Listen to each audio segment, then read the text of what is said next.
Hello there. So Rishi Sunak's government has prioritised the funding of a war memorial for a certain demographic, shamelessly chasing their votes, whilst ignoring the sensitivities of the silent majority who are at fever pitch with anger.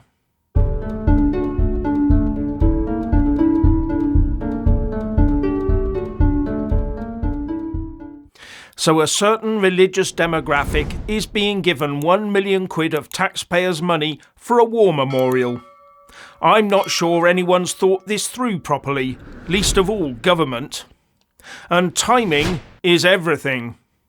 When opening his budget statement, the Chancellor of the Exchequer, Jeremy Hunt, laid out his priorities, and the first was to put aside £1 million for a war memorial specifically for one religious demographic in the UK who fought on our side in both world wars. Something I'm sure that will be regarded as highly controversial by many, especially as many of those concerned fought for the other side. Mr. Chancellor of the Exchequer.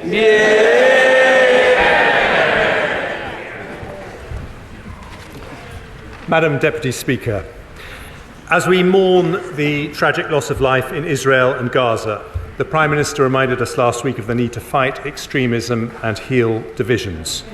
So I start today by remembering the Muslims who died in 2 world wars in the service of freedom and democracy. We need a memorial to honour them, so following representations from the Right Honourable Member for Bromsgrove and others, I've decided to allocate £1 million towards the cost of building one. Whatever your faith or colour or class, this country will never forget the sacrifices made for our future. And the big omission from this budget statement was an increase in defence spending. Defence of the nation in these worrying times appears to be an afterthought, if thought of at all. Now, those that gave their lives for this country originate from many different countries, ethnicities and religions. But we do not discriminate. All who fell in the defence of the realm are equally deserving. And the reason that our national memorial ceremonies and services in the UK are based on the religion of Christianity is because most of us in the UK come from a Christian heritage. Now, I don't begrudge anyone wanting to remember the fallen in the manner they wish, but starting to sectarianise remembrance in today's political climate is not a good way forwards. But remember, there are, for example, Sikh and Gurkha war memorials in the UK. However, I'm not sure they were announced in the House of Commons right at the start of a major statement by a senior government Secretary of State, together with lavish public spending. And I do have a couple or more worries on this particular issue. Mainly because we are supporting military action by Israel against a faction of that religion, and are also militarily active in the Red Sea, fending off Houthi attacks on commercial shipping. My first worry is the question of whether such a monument would offend some among that religion, as it might be seen as idolatrous, something that is frowned upon by the more hard line of them. Some might even shun it as an attempt to sort of own them. Could that be divisive here? Another concern I have is that it might become a shrine to their fallen in places like Gaza, South Lebanon and Yemen. Will it become a magnet here in this country for those celebrating the acts of what some consider as martyred Hamas, Hezbollah and Houthi fighters, as well as their civilian casualties? Paid for by the UK taxpayer, leading to separate services on different days to the standard. And what will be inscribed on it and in which language? Where will it be placed? The 4th plinth in Trafalgar Square, perhaps? Has our government just made assumptions that all remembrances across the planet are exactly the same, there to remind us of the horrors of what happened and to urge no repetition of it? But some, I fear, believe they are in an active holy war right now, a holy war against the West. Maybe they will believe this is their memorial. And will this become another item to be protected from the far right? So I'm not sure this is the right call at this moment in time. Has our government just made another cultural bear trap for us to walk slap bang into? Now, one MP pushing for this was Sajid Javid, and I'm sure his heart is in the right place, wanting to bridge divides, so he might have his finger on the pulse more than I do. But I do wonder, will it end up bolstering those weekend marches that the police have given up on policing properly, for example? And remember that just a few months ago, we were all being told that our remembrance ceremonies must be de-Christianised.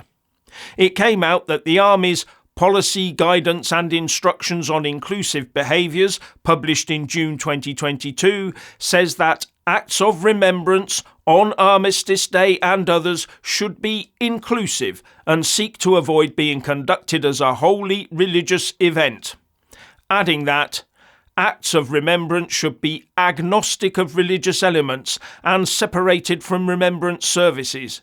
This may be achieved by holding a religious service after the act of remembrance. So we're removing religion, which in reality in the UK means removing Christianity from remembrance events, but starting to add another religion into it. To replace Christianity? When this came out, 12 former senior servicemen wrote to the Defence Secretary Grant Shapps saying that this policy is a particular insult to our ancestors who fought and died to lead the world in ending slavery, as well as saying that the UK's civic culture on the 11th of November is sacred, Christian, tolerant and inclusive on our terms. The signatories to the letter included Major General Julian Thompson, Rear Admiral Roger Lane Nott and Lieutenant General Sir Henry Beverley, where they all said, "No one should need to be reminded that this is a welcoming, inclusive and basically Christian country." But the powers that be seem determined to remove Christianity from our remembrance. However, there is an old military adage out there that there are no atheists in foxholes. And only those who have been involved directly in conflict would fully understand that. Whereas the cosseted woke will never understand, they merely push on with their communist agenda. Now, writing in premierchristianity.com, former soldier William Wade wrote, "I have seen and heard the most vitriolic anti-God sentiments in the military as a soldier and as a scripture reader. But I have also seen those same atheistic attacks melt under the weight of attending a fellow soldier's funeral or realising that conscience does play a role in the taking of another life, and that in the end the resounding acceptance is that conscience comes from a divine maker. It's a pity that so few of our politicians and snivel serpents understand this. And it's a pity that they do not understand the concept of si vis pacem parabellum either. If you wish for peace, prepare for war. But here's where the Chancellor mentioned defence in his statement to the House. Our armed forces remain the most professional and best funded in Europe. With defence spending already more than 2% of GDP, we're providing more military support to Ukraine than nearly any other country, and our spending will rise to 2.5% as soon as economic conditions allow.